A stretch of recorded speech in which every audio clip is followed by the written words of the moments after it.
Côté Wise, côté IMO.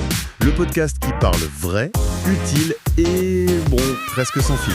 Oui, c'est généré par IA, mais avec une bonne dose d'intelligence humaine, de flair immobilier et aujourd'hui, une pincée de débat qui pique. Au programme aujourd'hui, Des actus IMO qui comptent, France versus Belgique, on compare.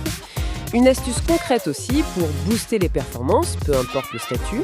et nouveauté, aujourd'hui on ne parle pas produit, on débat salarié ou indépendant qui performe vraiment en 2025. Ah oui, et spoiler, les chiffres d'Orpilab et de Wise vont, disons, vous surprendre. Et comme toujours, on met en lumière celles et ceux qui font bouger le secteur. Voilà, le tout à écouter entre deux visites ou pendant le café. Sans tâche. Côté Wise, côté IMO, l'essentiel, le vrai, le smart. Allez, entrons dans le vif du sujet. Les actus IMO Express. Côté France. France, octobre 2025, les taux de crédit, ça bouge un petit peu, légère hausse, mais on reste quand même dans une zone assez stable, autour de 3,25, 3,5%. Donc le message c'est pompe, si un dossier est prêt, faut y aller, faut finaliser. Exactement. Et autre point important, le cumul possible depuis ce mois d'octobre entre le PTZ, le fameux prêt à taux zéro, et les aides type MaPrimeRénov'. Ah ça c'est intéressant pour les biens à rénover et les primo-accédants, ça. Carrément. Mais attention, petit bémol quand même, les logements classés D au DPE, le diagnostic de performance énergétique, ils ne sont plus éligibles à MaPrimeRénov'. L'aide se concentre maintenant sur EFG. Faut le savoir. Ok, noté. Et que se passe-t-il en Belgique? Alors, en Belgique, deux trucs à retenir. D'abord, le PEB, la performance énergétique des bâtiments, c'est l'équivalent du DPE français, et son impact sur les loyers. Ouais. Dès 2028, interdiction d'indexer les loyers si le bien est classé E ou F. Donc, le conseil pour les bailleurs, anticiper les travaux, Sinon, la rentabilité. Ça risque de coincer. D'accord. Et le deuxième point? Un rappel, tout simple mais essentiel, les détecteurs de fumée. Obligatoire partout depuis 2025. Donc, vigilance lors des visites, c'est un point à vérifier. Logique. Parfait.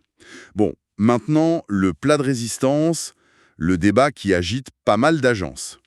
Pour performer en 2025, vaut-il mieux être salarié ou indépendant?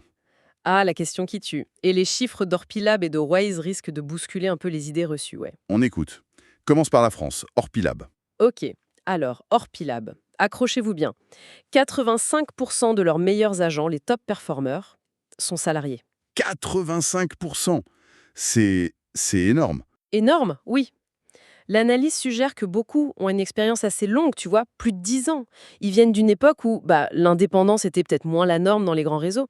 Attends. 85% salariés. Mais l'argument qu'on entend partout, c'est justement le potentiel de commission bien plus élevé pour les indépendants.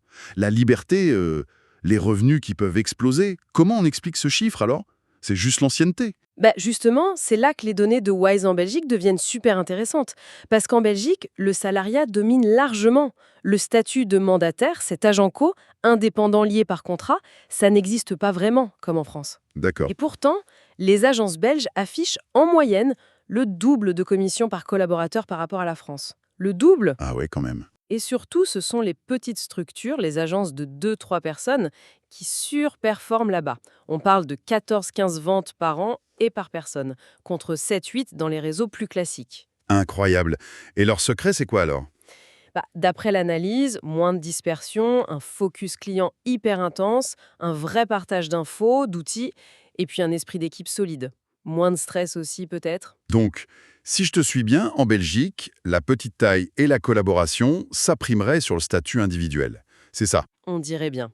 Mais quitte de l'agilité de l'indépendant français, sa capacité à se spécialiser, à être son propre patron, même si on sait que ça implique plus de stress financier, parfois de l'isolement. Ça compte pas? Si, bien sûr que ça compte. En fait, il n'y a clairement pas une réponse unique. Ça dépend vraiment du contexte. Le marché France ou Belgique, c'est pas pareil. L'accès aux outils, la formation continue et surtout, la structure de l'agence elle-même. Donc, les salariés peuvent cartonner dans un réseau très structuré comme Orpi en France. Voilà. Et en Belgique, ce sont plutôt les petites équipes hyper soudées qui excellent. Donc le secret, c'est peut-être moins le statut que l'environnement de travail collaboratif et les outils qu'on met à disposition. C'est une piste, non? C'est une piste très intéressante. ça change la perspective. Bon, avant de filer, un coup de projecteur mérité. On met en lumière 2 partenaires qui font bouger les lignes. Ah oui, qui? D'abord, Redouté Immobilier. On aime leur alliance réussie d'expertise locale et d'innovation. Vraiment, quelle énergie. Bravo à eux. Et un grand bravo aussi à Scharf Transactions, des pros avec une approche agile, humaine, et des taux de satisfaction client qui sont juste impressionnants. Chapeau bas. Oui, un grand merci pour leur confiance.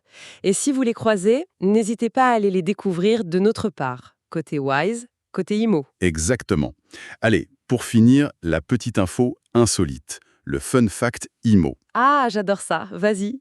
Est-ce que tu savais que la Tour Eiffel, notre chère Tour Eiffel, a bien failli être démontée? Ah bon? Non? J'ai toujours cru qu'elle était là pour rester. Eh bien non, elle était prévue pour être temporaire, et elle doit en partie son salut, devine à quoi? À l'amour des Parisiens? Presque, à l'immobilier. Bon, son rôle d'antenne radio a été crucial, c'est vrai. Ah oui, ça je savais. Mais c'est aussi son incroyable potentiel touristique qui a fait grimper en flèche la valeur des quartiers tout autour, qui a pesé lourd dans la balance pour la sauver. Un atout IMO majeur, encore aujourd'hui. Incroyable. La Tour Eiffel sauvée par l'IMO. J'y aurais jamais pensé. Et voilà, c'est déjà la fin de cet épisode. Mais avant de vous lâcher dans la nature, ou dans votre prochaine visite, un dernier appel. Wise sera aux commandes les 5 et 6 novembre prochains au Salon Rentimo, Paris. On sera au stand G32. Oui, ça. Et on vous prépare un programme de conférences à ne surtout pas rater. On va parler performance, tech, échange client, du lourd. Alors, pour ne rien louper, 1. Suivez-nous sur les réseaux sociaux. On va vous balancer les horaires, les speakers surprises, peut-être même quelques goodies. Et 2. Passez nous voir sur place. On aura du café, des insights, et promis, pas de discours barbants. Parce que chez Wise, on aime les chiffres, on aime les débats. Et on aime surtout les rencontres qui font bouger l'IMO. Tout à fait. À très vite. Et n'oubliez pas, l'immobilier, c'est un peu comme le café. Ça se partage. Côté Wise. Côté IMO.